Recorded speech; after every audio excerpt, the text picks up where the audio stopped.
ადამიანი უფრო მეტია, ვიდრე ჰგონია, მაგრამ აქამდე ვერ უპოვია საბრალოს თავი და გადის მისი მოკლე ცხოვრება შურში, მტრობაში და სიცოცხლეში. შენ რატომ უნდა გეძინოს ცუდად, მე თუ რაღაცით ვარ ბედნიერი, ან რატომ უნდა გეძინოს მშვიდად, როცა ნევწე ვარ სისხლის გუბეში.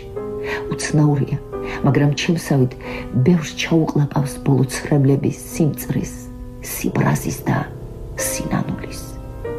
მეც რა თქმა უნდა ვნანობ სიცოცხლეს, ძალიან მალე დასრულდა იგი, მაგრამ არ ვნანობ ასე რომ მოვკვდი.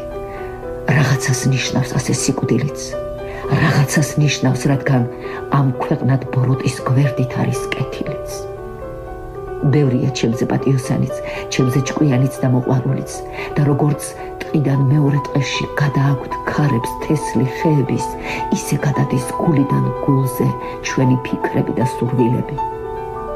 ცა ხომ ვრცელია, მაგრამ ამ ცაშიც ეჯახებიან ღრუბლებს ღრუბლები. ამ შეჯახებას მოსდევს ქუხილი, ქუხილს კი ცეცხლი, რომ ცეცხლის შუქით გზა გაინათონ წვიმებმა ბნელში, ხოლო წვიმები კლდესაც რეცხავენ და კაცის გულსაც. და როგორც ბროლის მაღალ ტაძარში მთელი ქვეყანა შედის წვიმაში.